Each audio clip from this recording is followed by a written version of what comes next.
Hello friends, मैं कुमार सुजीत स्वागत करता हूं आपके अपने YouTube channel dream to desk में। आगामी बीपीएससी एडीओ एग्ज़ाम को ध्यान में रखते हुए हम आपके लिए टेस्ट सीरीज की एक श्रृंखला लाए हैं और ये टेस्ट सीरीज बाजार में उपलब्ध कुछ महत्वपूर्ण प्रैक्टिस सेट को कवर करेगा जो आपके एग्ज़ाम को क्रैक करने में हेल्पफुल होगा। तो आइए हम देखते हैं इस श्रृंखला का दूसरा सेट। तो आज का प्रथम प्रश्न, निम्नलिखित में से किसमें टंगस्टन का प्रयोग किया जाता है?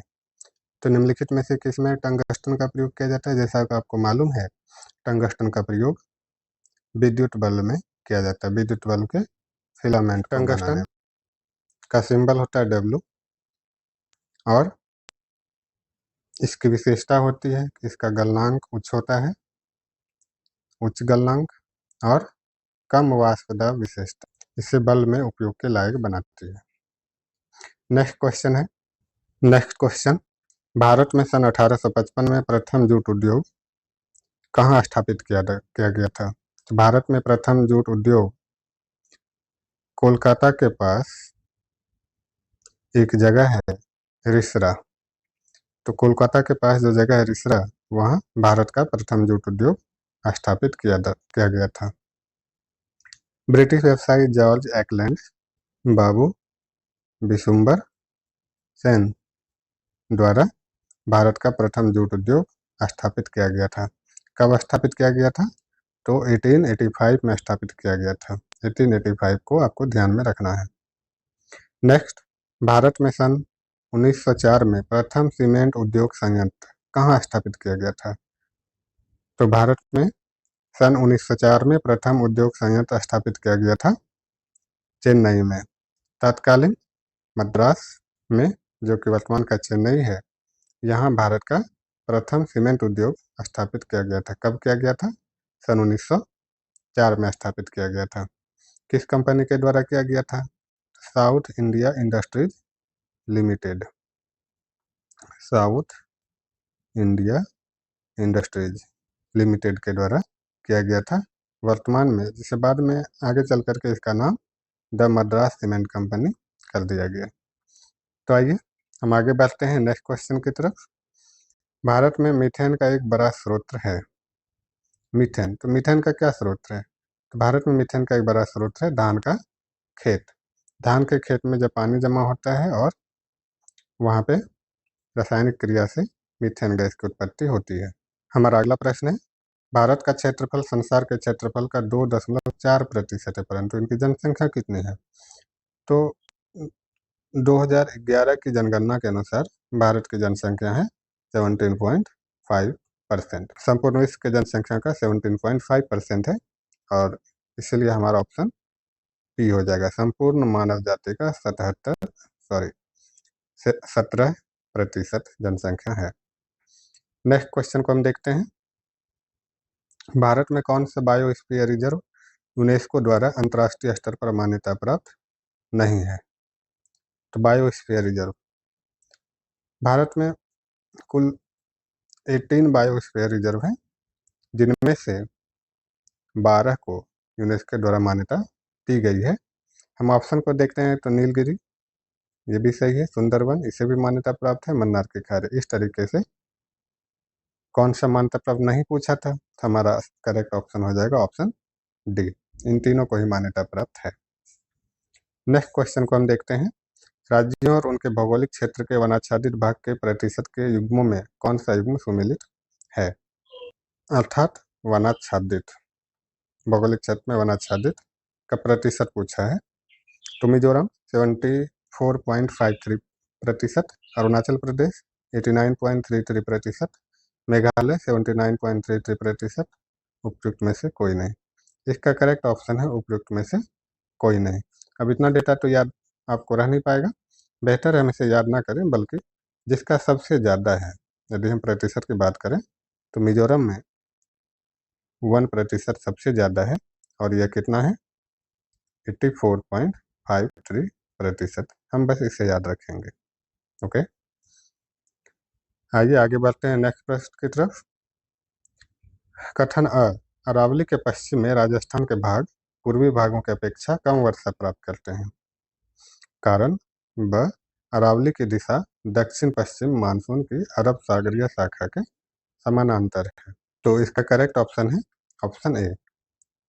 देखिए, ये है अरावली, मतलब ये यहाँ पर राजस्थान में अरावली, और इसकी जो डायरेक्शन है वह अरावली के पश्चिम में राजस्थान के पूर्वी भाग की अपेक्षा कम वर्षा प्राप्त करते हैं।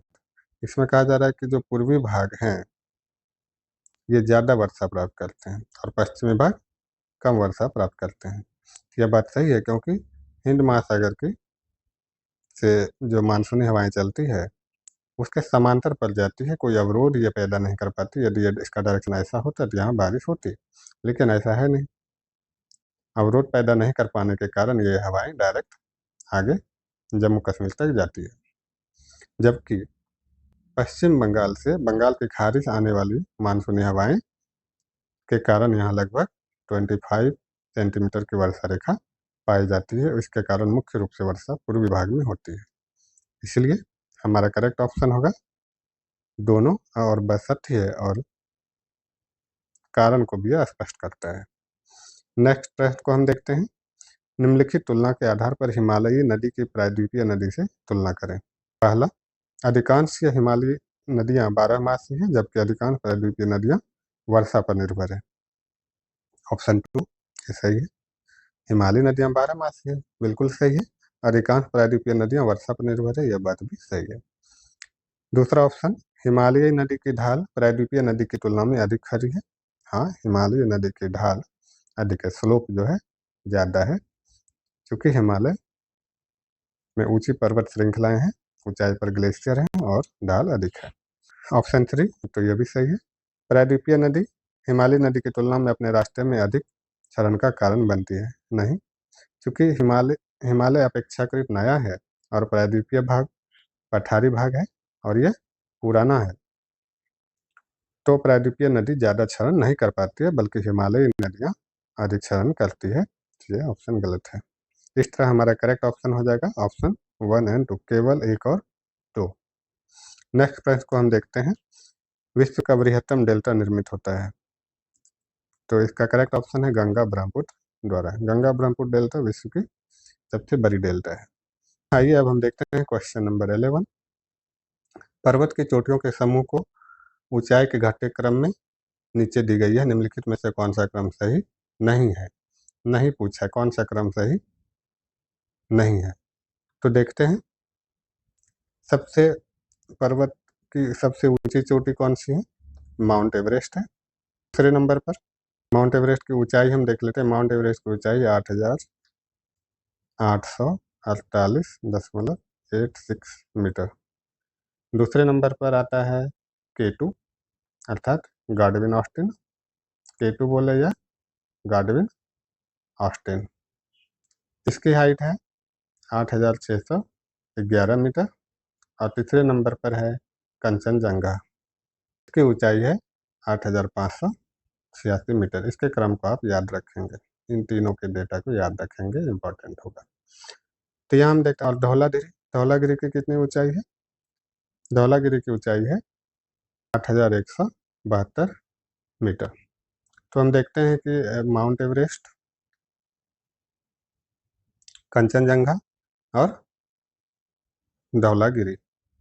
हालांकि यहाँ नहीं ऑप्शन पूछा था, क्रम सही नहीं है, ये क्रम सही है, तो क्वेश्चन यहाँ सही होना चाहिए। बाकी ऑप्शन गलत है। माउंट एवरेस्ट का धौलागिरी नहीं होगा, धौलागिरी का कंचनजंगा नहीं होगा, तो ये ऑप्शन से यहाँ सही होना चाहिए। इसे आप कट सही नहीं नहीं को कट कर लेना है। म्यांमार के साथ भारत के किन राज्यों की सीमाएं मिलती हैं? म्यांमार, तो ये है म्यांमार, और ये भारत के पूर्वी यहाँ है अरुणाचल, नागालैंड, इसके बाद मणिपुर और मिजोरम। तो अरुणाचल, नागालैंड, मणिपुर, मिजोरम, इनकी सीमाएं म्यांमार के साथ मिलती है, इसीलिए हमारा करेक्ट ऑप्शन होगा ऑप्शन ए। नेक्स्ट प्रश्न को हम देखते हैं कि वित्त आयोग के संदर्भ में निम्नलिखित कथनों पर विचार करें। वित्त आयोग एक सांविधिक निकाय है। सांविधिक, सांविधिक नहीं है बल्कि संवैधानिक है, क्योंकि इसका उल्लेख अनुच्छेद 280 में किया गया है। दूसरा ऑप्शन है संविधान के अनुच्छेद 280 के तहत वित्त आयोग स्थापित किया गया था। यह सही है, अनुच्छेद 280 में वित्त आयोग है। वित्त आयोग द्वारा की गई सिफारिशें प्रकृति में केवल सलाहकारी है। बिल्कुल, वित्त आयोग की सभी सिफारिशें सलाहकारी होती है, सरकार के ऊपर निर्भर होता है वह इसे माने या ना माने। तो यह भी सही है। पहला वित्त आयोग 1950 में स्थापित किया गया था। पहला वित्त आयोग 1950 में स्थापित नहीं किया गया था, यह गलत है। तो हमारे लिए करेक्ट ऑप्शन हो जाएगा 2 और 3, ऑप्शन सी। नेक्स्ट प्रश्न को हम देखते हैं, इनमें से कौन सी भारत के राष्ट्रपति के पद के लिए आवश्यक योग्यता नहीं है? नहीं पूछा है, राष्ट्रपति की क्या योग्यता नहीं है? तो वह भारत का नागरिक हो, बिल्कुल होनी चाहिए। वह 35 वर्ष से अधिक आयु का हो, यह भी करेक्ट है। ऑप्शन सी, इसमें लोकसभा के सदस्य के लिए निर्धारित सभी योग्यताएं हों, यह भी सही है। यह संसद के किसी सदन का सदस्य हो, नहीं, सदन का सदस्य नहीं होना चाहिए, और इसीलिए हमारे लिए इनकरेक्ट ऑप्शन है ऑप्शन डी, यह सही नहीं। नेक्स्ट प्रश्न को हम देखते हैं, निम्न में से भारत में धर्मनिरपेक्षता की कौन सी मौलिक विशेषताएं हैं? भारत की जो धर्मनिरपेक्षता है वह प्रगतिशील है और गत्यात्मक है, प्रवृत्त नहीं है। इसीलिए क्योंकि ये भी सही है, ये भी सही है, बी भी सही है, और इसीलिए हमारे लिए करेक्ट ऑप्शन होगा ऑप्शन डी, उपयुक्त में से अधिक। नेक्स्ट प्रश्न को हम देखते हैं, भारत में संघवाद के संदर्भ में निम्नलिखित में से कौन सा कथन सत्य है? संघवाद, ऑप्शन को हम देखते हैं, एक अल्पसंख्यक राज्य देश के अंतर्गत भारतीय संघवाद का परिणाम है। तो ये तो सही है, अल्पसंख्यक राज्य देश के अंतर्गत भारतीय संघवाद का परिणाम संघवाद है, तभी यहाँ अल्पसंख्यक है, ये सही है।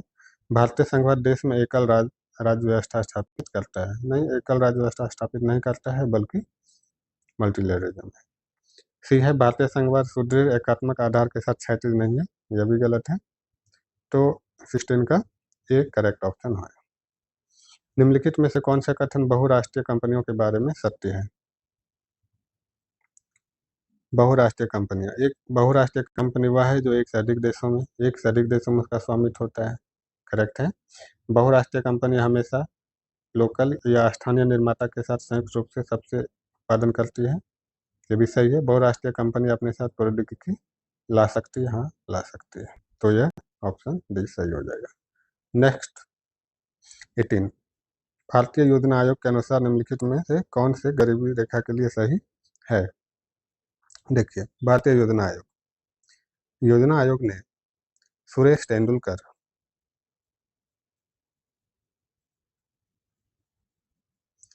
तेंदुलकर समिति बनाई थी और इन्होंने गरीबी रेखा को परिभाषित किया था।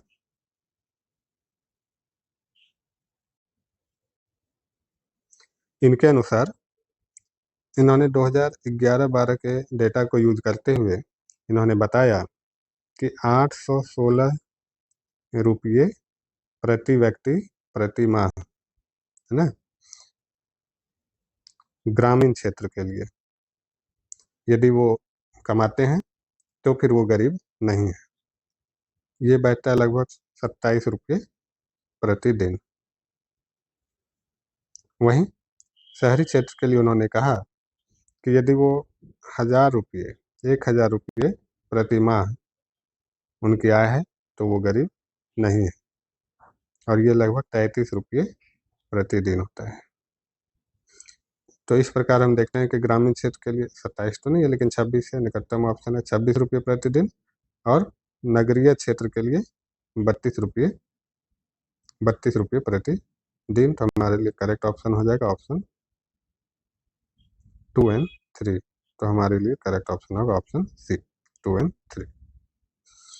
नेक्स्ट प्रश्न को हम देखते हैं, अर्थव्यवस्था के आउटपुट स्तर में वृद्धि के साथ प्राप्त की जाती है। देखिए, आउटपुट स्तर में वृद्धि, अर्थव्यवस्था में जब वृद्धि होती है तो अर्थव्यवस्था में रोजगार के अधिक अवसर द्वारा वृद्धि होती है, बेहतर प्रौद्योगिकी को नियोजित किया जाता है, इसलिए हमारा करेक्ट ऑप्शन होगा ए और बी दोनों सही है। लंदन में सर कर्जन वायली की हत्या किसने की थी? तो लंदन में सर कर्जन वायली की हत्या किसने की थी? जैसे कि आपको मालूम है, यह किया था मदन लाल धिंगरा के द्वारा। मदन लाल धिंगरा ने 1 जुलाई 1909 को कर्जन वैली की गोली मारकर हत्या कर दी थी और अगस्त 1909 में इन्हें फांसी दे दी गई थी। इस तरह हमारा करेक्ट ऑप्शन होगा option C.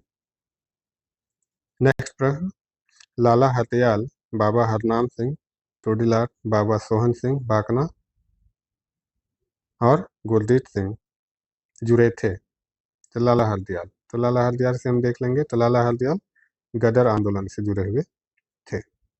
Next, Lord Mountbatten viceroy के रूप में कार्य करने के लिए विशिष्ट निर्देश के साथ भारत आया था। तो लॉर्ड माउंटबेटन को क्या निर्देश दिया गया था कि ऑप्शन ए, भारतीय उपमहाद्वीप के किसी क्षेत्र को छोटे छोटे विरोधी राज्य में विभाजन करने।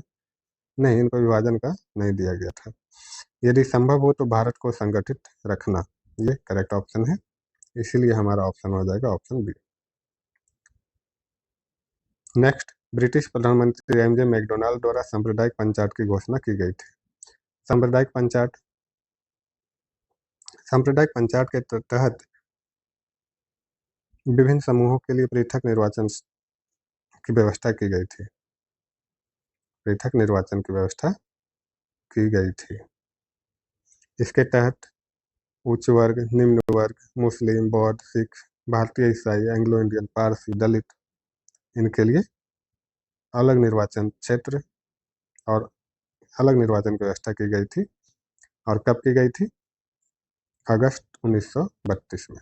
इसलिए हमारे लिए करेक्ट ऑप्शन हो जाएगा ऑप्शन डी। याद रखना है, 16 अगस्त 1932 को सांप्रदायिक निर्वाचन की घोषणा की गई थी ब्रिटिश प्रधानमंत्री रैमजे मैकडोनाल्ड द्वारा।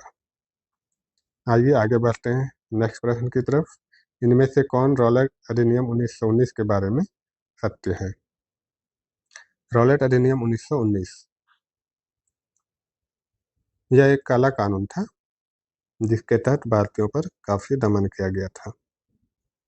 तो इसके तहत था कि ना अपील, ना दलील, ना वकील, इसमें मनचाहे आधार पर किसी को भी शक के आधार पर बंद किया जा सकता था। इसीलिए हमारा करेक्ट ऑप्शन होगा, इसने सरकार को कानून की अदालत में मुकदमे के बिना किसी भी व्यक्ति को गिरफ्तार और कैद करने के लिए अधिकृत किया था।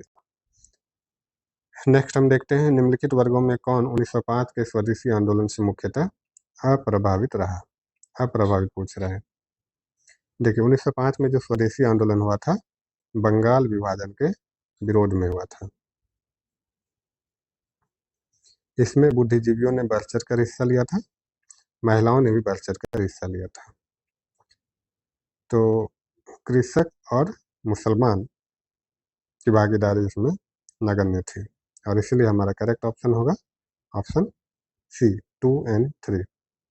कृषक में यदि हम देखें, अपवाद स्वरूप वारिसाल के किसान इसमें शामिल हुए थे, जबकि सांप्रदायिक राजनीति के कारण दरअसल 1906 में मुस्लिम लीग का गठन हो गया था, तो यह वर्ग इनसे दूर रहा था। नेक्स्ट प्रश्न को हम देखते हैं, भारतीय स्वतंत्रता का तिरंगा ध्वज पहली बार डैश फहराया गया था। पहली बार रावी नदी के तट पर 31 दिसंबर 1929 की मध्य रात्रि को फहराया गया था। इसे याद रखना है, इस डेट को भी याद रखना है, 31 दिसंबर 1929। आपसे डायरेक्ट इसे पूछा जा सकता है कि कब फहराया गया। पहली बार तिरंगा ध्वज रावी नदी के तट पर 31 दिसंबर 1929 की मध्य रात्रि को फहराया गया था। कौन सा अधिवेशन हो रहा था यहाँ? लाहौर कांग्रेस का लाहौर अधिवेशन। हम देखते हैं, बाबू वीर कुंवर सिंह जो 1857 की क्रांति के बड़े नेता थे, उनका संबंध बिहार के किस स्थान से था? आपको मालूम होगा कि बाबू वीर कुंवर सिंह जगदीशपुर से बिलोंग करते थे। इन्होंने 1857 की क्रांति में बढ़ चढ़ कर हिस्सा लिया था। आगे बढ़ते हैं नेक्स्ट प्रश्न की तरफ। 1902 ईस्वी में लॉर्ड कर्जन ने 2 भारतीय सदस्यों को सम्मिलित करते हुए विश्वविद्यालय आयोग गठित किया। वे कौन थे?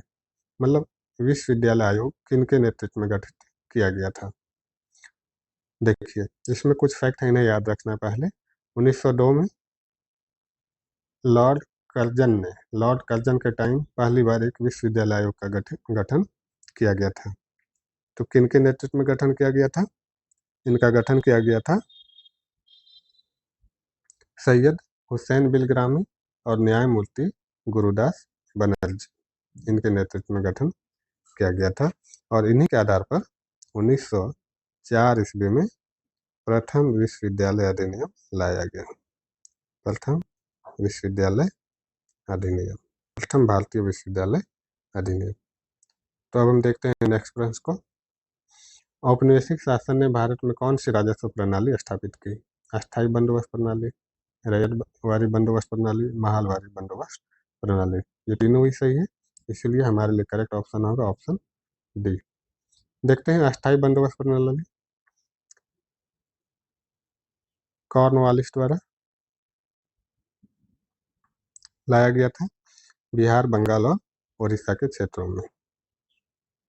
बिहार, बंगाल और उड़ीसा के क्षेत्रों में। रैयतवारी बंदोबस्त प्रणाली, रैयतवारी बंदोबस्त प्रणाली किस क्षेत्र में लाया गया था? तो रैयतवारी बंदोबस्त प्रणाली थॉमस मुनरो द्वारा, इसे भी याद रखना है, थॉमस मुनरो द्वारा लाया गया था। कहाँ लाया गया था? तो मद्रास और बॉम्बे प्रेसिडेंसी में। महालवारी बंदोबस्त प्रणाली यह लाया गया था हॉल्ट मैकेंजी द्वारा, हॉल्ट मैकेंजी द्वारा। और कहाँ लाया गया था? तो उत्तर प्रदेश, साथ ही साथ मध्य प्रदेश और पंजाब के क्षेत्रों में लाया गया था। इसलिए हमारा ऑप्शन होगा ऑप्शन डी, एक से अधिक। पूर्वी द्वीप समूह की खोज किस पुर्तगाली नाविक ने की थी? तो पूर्वी द्वीप समूह की खोज वास्को डिगामा के द्वारा की गई थी। नेक्स्ट प्रश्न को हम देखते हैं। सन 1565 में कौन सा प्रसिद्ध युद्ध हुआ? तो 1565 में तालीकोटा का युद्ध या राक्षसी टंगरी का युद्ध हुआ था। यह एक महत्वपूर्ण युद्ध था जिसमें विजयनगर साम्राज्य, एक तरफ विजयनगर साम्राज्य की तरफ से सदाशिवराव और बाकी 4 राज्यों का, पड़ोसी राज्यों का गठबंधन। कौन कौन? बीजापुर, बीदर, गोलकुंडा और अहमदनगर। बीजापुर, बीजापुर के बाद है बीदर, गोलकुंडा और अहमदनगर। इन चारों का गठबंधन और वर्सेस विजयनगर में युद्ध हुआ था। इसलिए तो 1565 में कौन सा युद्ध हुआ था? तालीकोटा का युद्ध। नेक्स्ट प्रश्न को हम देखते हैं। अकबरनामा आईने अकबरी लिखा गया था। अकबरनामा किसके द्वारा लिखा गया था? तो अकबरनामा अबुल फजल के द्वारा लिखा गया था। अबुल फजल और अब्दुल कादिर बदायूनी, इन दोनों के नेतृत्व में अकबरनामा लिखा गया था बीरबल के आदेश से। नेक्स्ट प्रश्न को हम देखते हैं। तुर्कान ए चहलगानी को किसने समाप्त किया? देखिए, तुर्कान ए चहलगानी का गठन तो इल्तुतमिश के द्वारा किया गया था। इल्तुतमिश ने क्या किया था? गठन किया था और बलबन ने इसे समाप्त किया, इसीलिए हमारा ऑप्शन होगा बलबन। नेक्स्ट, तैमूर के आक्रमण के बाद भारत में किस वंश का राज स्थापित हुआ था? तो तैमूर के आक्रमण के बाद भारत में सैयद वंश का स्थापना हुआ था। हमारा अगला प्रश्न है, काल क्रम की दृष्टि से कौन सा क्रम सही है? तो राजधानी दिल्ली से देवगिरी, कुतुब मीनार का निर्माण, तराइन का युद्ध, अलाउद्दीन का पद्मिनी प्रकरण। तो हम देखते हैं कौन सा कब हुआ था। तराइन का प्रथम युद्ध हुआ था 1191 में ईस्वी में, और दूसरा युद्ध हुआ था 1192 ईस्वी में। इसके बाद कुतुब मीनार का निर्माण हुआ था 1193 ईस्वी में, और राजधानी दिल्ली से देवगिरी 1300 में 1327 ईस्वी में, और अलाउद्दीन का पद्मिनी प्रकरण, अलाउद्दीन का पद्मिनी प्रकरण 1303 ईस्वी में हुआ था। इस तरह हमारा करेक्ट ऑप्शन हो जाएगा ऑप्शन डी। सबसे पहले सी, फिर बी, डी और ए। नेक्स्ट प्रश्न को हम देखते हैं। कौन सा मध्यकालीन भारतीय साम्राज्य व्यापक स्तर पर स्थानीय स्वशासन के लिए प्रसिद्ध था? तो स्थानीय स्वशासन के लिए चोल साम्राज्य प्रसिद्ध था। इनकी स्थानीय प्रशासनिक व्यवस्था बहुत ही अच्छी थी। नेक्स्ट, नालंदा विश्वविद्यालय ज्ञान का महान केंद्र था। नालंदा विश्वविद्यालय बौद्ध धर्म की महायान शाखा के यहाँ पढ़ाई होती थी, बौद्ध धर्म की महायान शाखा। नेक्स्ट, मौर्य काल में शासकीय भूमि से शासकीय भूमि से प्राप्त आय को क्या कहा जाता था? तो शासकीय भूमि से प्राप्त आय को सीता कहा जाता था। इस पर साम्राज्य के सम्राट का संपूर्ण हक होता था। हमारा अगला प्रश्न है, अशोक के स्तंभों पर लिखी लिपि क्या है? अशोक ने मुख्य रूप से अपने स्तंभों में ब्राह्मी लिपि को प्रयोग में लाया है। भारत छोड़ो आंदोलन 1942 के समय जेल से भागकर किसने भूमिगत होकर लड़ाई लड़ी? तो भारत छोड़ो आंदोलन के समय जयप्रकाश नारायण ने अपने साथियों के साथ जेल से भागा और भूमिगत होकर आंदोलन को नई दिशा दी।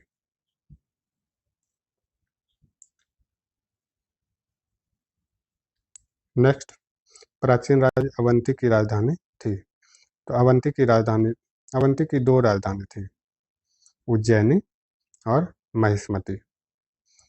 तो यहाँ हमारा ऑप्शन हो जाएगा ऑप्शन सी, उज्जैन। नेक्स्ट,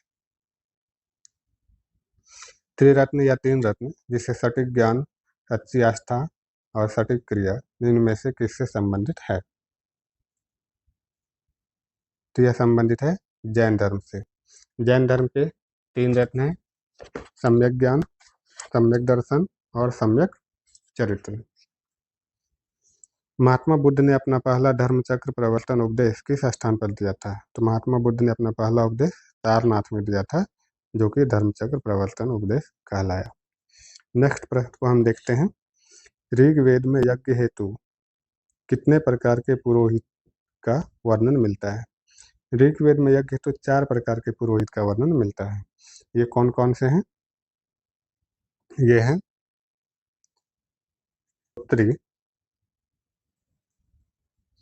होत्री, जो कि यज्ञ का पाठ कराने वाले होते थे। इसके बाद है अधर्व्यू, जो कि यज्ञ का संचालन करने वाले होते थे। फिर होते थे उद्गाता, जो कि हवन करने वाले होते थे। और ब्रह्म, जो कि यज्ञ की समापन क्रिया करने वाले होते थे। इस प्रकार यज्ञ में ऋग्वेद में 4 प्रकार के पुरोहित का वर्णन मिलता है। सिंधु घाटी स्थल हुलास भारत के किस राज्य में स्थित है? सिंधु घाटी स्थल हुलास भारत के हुलास जो है उत्तर प्रदेश में स्थित है। यहाँ ऑप्शन है नहीं, हरियाणा, गुजरात, राजस्थान। तो करेक्ट ऑप्शन हो जाएगा इनमें से कोई नहीं। हुलास कहाँ है? उत्तर प्रदेश में, और उत्तर प्रदेश के सहारनपुर में। नेक्स्ट प्रश्न को हम देखते हैं,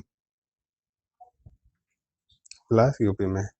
पूरा पाषाण युग की सबसे बड़ी उपलब्धि थी। पूरा पाषाण युग की सबसे बड़ी उपलब्धि थी अग्नि का प्रयोग, इसलिए ऑप्शन सी करेक्ट होगा। पुरातन अवशेषों के कालक्रम का निर्धारण किस पद्धति से किया जाता है? तो इसका निर्धारण कार्बन 14 मेथड से किया जाता है। खनिज उत्पादन में बिहार भारत के संपूर्ण खनिज उत्पादन का कितना प्रतिशत हिस्सेदार है? तो ये पुराना डेटा है। वर्तमान में इसके आधार पर पहले 40% लगभग था। वर्तमान में यह सही नहीं है, इसे हम याद नहीं रखेंगे। नेक्स्ट प्रश्न को हम देखते हैं, कांवर झील बिहार के किस जिले में स्थित है? कांवर झील बिहार के कांवर झील है नवादा, नहीं रॉन्ग है, नवादा में नहीं है, गोपालगंज में नहीं है, शिवहर में नहीं है। तो कहाँ है? कांवर झील बेगूसराय में स्थित है। कांवर झील कहाँ है? बेगूसराय में स्थित है, इसे याद रखना है। और 2020 में इसे रामसर साइट का दर्जा दिया गया था। रामसर साइट का दर्जा दिया गया था। तो कांवर झील कहाँ स्थित है? बेगूसराय में। दुर्गावती जलप्रपात बिहार के किस जिले में स्थित है? दुर्गावती जलप्रपात तो यह बिहार के किस जिले में स्थित है? यह बिहार के कैमूर जिले में स्थित है, इसलिए हमारा ऑप्शन बी करेक्ट होगा। बिहार का तराई प्रदेश विस्तृत है। बिहार का तराई प्रदेश भारत नेपाल सीमा के समानांतर है, इसलिए भारत नेपाल सीमा के समानांतर है। बिहार के कौन से 3 जिले पश्चिम बंगाल की सीमा पर स्थित हैं? तो पश्चिम बंगाल की सीमा से लगने वाले जिले हैं कटिहार, पूर्णिया और किशनगंज। सुलभ इंटरनेशनल ने बिहार के किस नगर में सस्ती दर पर पेयजल उपलब्ध कराने के लिए सुलभ जल प्रोजेक्ट प्रारंभ किया? तो सुलभ जल प्रोजेक्ट कहाँ प्रारंभ किया गया? तो सुलभ जल प्रोजेक्ट दरभंगा जिले में प्रारंभ किया गया। तो हमारे लिए करेक्ट ऑप्शन होगा ऑप्शन सी, दरभंगा। बिहार में कृषि और ग्रामीण विकास के लिए किस प्रकार के बैंक स्थापित करने का प्रस्ताव है? तो बिहार में कृषि और ग्रामीण विकास के लिए कृषि यंत्र बैंक स्थापित करने का प्रावधान है, और ऐसी घोषणा मुख्यमंत्री नीतीश कुमार द्वारा 2021 में की गई थी। नेक्स्ट, विद्युत विभव मापा जाता है। विद्युत विभव मापा जाता है वोल्ट मीटर से। नेक्स्ट, द्रव्यमान M1 के प्रक्षेपी और द्रव्यमान M2 के लक्ष्य के साथ प्रकीर्णन में प्रयोगशाला तंत्र TL द्रव्यमान केंद्र T में कुल गतिज ऊर्जा का अनुपात क्या है? इसका अनुपात होता है M1 प्लस M2, दोनों द्रव्यमान को हम ऐड कर देते हैं और पहले वाले द्रव्यमान डिवाइड करते हैं, तो M1 प्लस M2 इस टू M1। नेक्स्ट, केंद्राभिमुख बल किसके लिए जिम्मेदार है? केंद्राभिमुखी बल वस्तु को वृत्ताकार पथ पर गतिमान रखने के लिए जिम्मेदार होती है। नेक्स्ट, निम्न कथनों पर विचार कीजिए। शुद्ध जल में नमक घोलने से जल का क्वथनांक बढ़ जाता है एवं जल का हिमांक घट जाता है। ऑप्शन 2 है, जल में जब मिथाइल अल्कोहल डालते हैं तो जल का क्वथनांक घट जाता है। ऑप्शन 3 है, ऑप्शन 3 है। तो उपयुक्त में से कौन सा कथन सही है? तो हम देखते हैं, दोनों ही कथन सही है। दोनों ही कथन क्यों सही है? क्योंकि देखिए, जल में यदि आप अशुद्धियां मिलाते हैं तो जल का क्वथनांक बढ़ जाता है। तो नमक डालने से जल का क्वथनांक बढ़ जाता है जबकि हिमांक घट जाता है, या जब मिथाइल अल्कोहल डालते हैं तो जल का क्वथनांक घट जाता है, इसलिए दोनों सही है। यदि एक प्रिज्म को न्यूनतम विचलन कोण की स्थिति में व्यवस्थित किया जाए तो क्या होगा? यदि एक प्रिज्म को न्यूनतम विचलन कोण की स्थिति में लाया जाए तो इसमें आपतन कोण और उद्भव कोण दोनों बराबर होंगे, इसलिए हमारा क्या होगा? आपतन कोण और उद्भव कोण दोनों बराबर होंगे, इसलिए हमारा ऑप्शन होगा ऑप्शन सी। निम्न में से कौन सा गैर ओमिक प्रतिरोध का प्रतिनिधित्व करता है? गैर ओमिक प्रतिरोध, तो गैर ओमिक प्रतिरोध का प्रतिनिधित्व कौन करता है? तांबा। तांबा गैर ओमिक प्रतिरोध का प्रतिनिधित्व करता है क्योंकि यह ओम के लॉ का पालन नहीं करता है। तो ओम का लॉ क्या कहता है? ओम का लॉ कहता है कि किसी दिए गए तापमान पर एक संवाहक के माध्यम से यदि धारा उसके सिरों पर विभवांतर के सीधे अनुपात में होती है, that is V proportional to I। एक पदार्थ X का उपयोग सफेदीकरण में किया जाता है और इसे हवा की अनुपस्थिति में चूना पत्थर को गर्म करके प्राप्त किया जाता है, तो X की पहचान कीजिए। देखिए, एक पदार्थ कोई X है, उसका सफेदीकरण में यूज किया जाता है, तो सफेद सीधा से यहाँ हम देख सकते हैं सफेदीकरण में किसका यूज किया जाता है? तो सफेदीकरण में कैल्शियम ऑक्साइड का यूज किया जाता है, जिसे हम अनबुझा चूना भी कहते हैं, अनबुझा चूना। जब हम इसे हवा की अनुपस्थिति में चूना पत्थर को गर्म करते हैं तब यह प्राप्त होता है।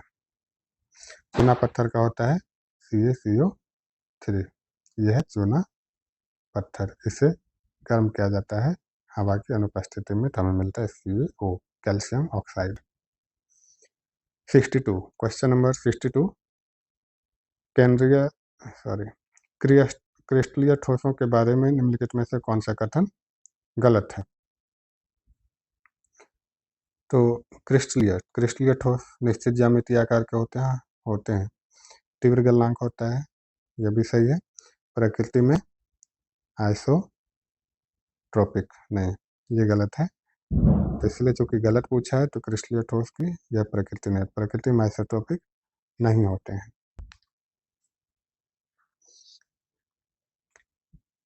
निम्न पदार्थों में कौन सा पदार्थ खाने की वस्तुओं का परिरक्षण अर्थात प्रिजर्वेशन में प्रयोग होता है? प्रिजर्वेशन में कौन सा पदार्थ प्रयोग होता है? तो sodium benzoate. Sodium benzoate food को प्रिजर्व करने में यूज किया जाता है। प्लास्टर ऑफ पेरिस को गर्म करके उत्पन्न किया जाता है। जब हम प्लास्टर ऑफ पेरिस को गर्म करते हैं, प्लास्टर ऑफ पेरिस डैश को गर्म करके ना, हाँ, तो किसको गर्म करके हम प्लास्टर ऑफ पेरिस बनाते हैं? तो जिप्सम को गर्म करके हम प्लास्टर ऑफ पेरिस बनाते हैं। जिप्सम का आपको याद रखना है क्या होता है, CaSO4 इंटू 2H2O। और जब हम इसे गर्म करते हैं तो कुछ मात्रा वाटर के उड़ेगी और क्या बन जाएगा, CaSO4 इंटू हाफ H2O, और ये होता है प्लास्टर ऑफ पेरिस। नेक्स्ट हम देखते हैं फ्यूज का तार निम्नलिखित में से किसका बना होता है? तो फ्यूज का तार किसका बना होता है? टिन और लेड का बना होता है। इसकी गलनांक कम होती है और इसीलिए हम फ्यूज वायर के रूप में यूज करते हैं। नेक्स्ट, निम्नलिखित में से कौन सी ऊष्माक्षेपी प्रक्रियाएं हैं? तो ऊष्माक्षेपी प्रक्रियाएं कौन सी हैं? पानी का वाष्पीकरण, सल्फ्यूरिक अम्ल H2SO4 का तनुकरण, बिना बुझे चूने के साथ पानी की प्रतिक्रिया। देखिए, ऊष्माक्षेपी अभिक्रिया हम वैसी अभिक्रिया को कहते हैं जिसमें रिएक्शन के बाद ऊष्मा की उत्पत्ति होती है। पानी के वाष्पीकरण में ऊष्मा की उत्पत्ति नहीं होती है, बल्कि ऊष्मा इसमें दिया जाता है तब पानी का वाष्पीकरण होगा। सल्फ्यूरिक अम्ल का तनुकरण, सल्फ्यूरिक अम्ल का तनुकरण में भी ऊष्मा की उत्पत्ति होती है, इसीलिए ऊष्माक्षेपी अभिक्रिया है। बिना बुझे चूने के साथ पानी की प्रतिक्रिया, जब हम बिना बुझे चूने में पानी डालते हैं तो ऊष्मा की उत्पत्ति होती है, तो यह भी सही है। कपूर क्रिस्टल का ऊर्ध्वपातन, इसमें ऊष्माक्षेपी नहीं बल्कि ऊष्मा दिया जाने के बाद ही यह कपूर जो है मतलब ठोस से गैसियस अवस्था में बदलती है, इसलिए यह भी गलत है। तो हमारे लिए करेक्ट ऑप्शन होगा ऑप्शन 2 एंड 3। नेक्स्ट, निम्न में से कौन सा एक रासायनिक परिवर्तन नहीं है? तो लोहे का जंग लगना एक रासायनिक रासायनिक परिवर्तन नहीं पूछा है ना, तो यह तो एक रासायनिक परिवर्तन है। दूध का दही में परिवर्तन, यह भी एक रासायनिक परिवर्तन है। जल का वाष्प में परिवर्तन, देखिए इसे हम वापस कर सकते हैं, वाष्प को जल में भी कन्वर्ट कर सकते हैं, इसीलिए यह एक रासायनिक परिवर्तन नहीं है बल्कि भौतिक परिवर्तन है। कोयले का जलना, यह एक रासायनिक परिवर्तन है। तो हमारे लिए करेक्ट ऑप्शन होगा, चूंकि नहीं पूछा है तो करेक्ट ऑप्शन होगा ऑप्शन बी। नेक्स्ट, निम्नलिखित में से किस कोशिकांग को कोशिका का घर कहा जाता है? तो माइटोकॉन्ड्रिया को कोशिका का घर कहा जाता है। डीएनए किस में पाया जाता है? डीएनए केंद्रक में पाया जाता है। नेक्स्ट, जीव विकास इवोल्यूशन को सर्वप्रथम किसने समझाया था? तो जीव विकास को सर्वप्रथम चार्ल्स डार्विन ने समझाया था। चार्ल्स डार्विन ने नेचुरल सिलेक्शन थ्योरी अर्थात प्राकृतिक चयन का सिद्धांत दिया था। प्राकृतिक चयन, नेचुरल सिलेक्शन थ्योरी दिया था। लाइकेन में एक क्लोरोफिल युक्त पार्टनर डैश एक साथ रहते हैं। तो लाइकेन किसका कॉम्बिनेशन है? शैवाल और कवक का कॉम्बिनेशन है लाइकेन। हम आगे बढ़ते हैं नेक्स्ट प्रश्न की तरफ। निम्नलिखित में से किसमें रक्त नहीं है? रक्त नहीं है लेकिन श्वसन करता है। तो रक्त किसमें नहीं है? हाइड्रा, हाइड्रा में रक्त नहीं होता है। ये एक जीवित प्राणी और श्वसन करता है। ब्रायोफाइट में बीजाणु मातृकोशिका होती है। ब्रायोफाइट में बीजाणु मात्र कोशिकाएं द्विगुणित होती है। ठीक है। निम्न में से कौन सा एक मादा लिंग हार्मोन है? तो निम्नलिखित में से मादा लिंग हार्मोन है कौन सा है? तो प्रोजेस्टेरोन। प्रोजेस्टेरोन एक फीमेल हार्मोन है, जबकि इंसुलिन तो सब में होता है। एंड्रेलिन मेल हार्मोन है। एंड्रेलिन मेल हार्मोन है और प्रोजेस्टेरोन फीमेल हार्मोन है। एक व्यक्ति विभिन्न रंगों में अंतर नहीं कर पाता है। व्यक्ति में निम्न भाग की समस्या है। विभिन्न रंगों में अंतर। देखिए, रंगों में अंतर किसके द्वारा नहीं किया जा सकता है? यदि कौन्स डैमेज हो या किसी खास रंग के कौन्स को पहचानने वाला अनुपस्थित हो तो व्यक्ति रंगों में अंतर नहीं कर पाएगा। तो कौन्स, इसीलिए हमारा आंसर होगा कौन्स। रॉड्स जो है वह ब्राइटनेस के प्रति उत्तरदायी होती है। पचा हुआ भोजन किसकी दीवार द्वारा अवशोषित किया जाता है? पचा हुआ भोजन इलियम के द्वारा अवशोषित किया जाता है। नेक्स्ट प्रश्न को हम देखते हैं। निम्नलिखित में से किस विटामिन की कमी से रिकेटस नामक रोग होता है? रिकेटस नामक रोग विटामिन डी की कमी से होता है और हमारा ऑप्शन भी ऑप्शन नंबर डी होगा। Phenyl ketonuria. फिनाइल कीटोनूरिया के रोगी के मूत्र में उत्सर्जित होने वाला अम्ल है। फिनाइल कीटोनूरिया के रोगी के मूत्र में फिनाइल पायरुविक अम्ल उत्सर्जित होता है। नेक्स्ट, मनुष्य के पैर की हड्डी। मनुष्य के पैर की हड्डी खोखली होती है। नेक्स्ट, कौन सा हार्मोन अपटू ग्रंथि को थायरॉक्सिन स्रावित करने के लिए उत्तेजित करता है? तो टीएसएच। टीएसएच हार्मोन थायराइड ग्रंथि को थायरॉक्सिन स्रावित करने के लिए उद्युक्त करता है। नेक्स्ट प्रश्न को हम देखते हैं।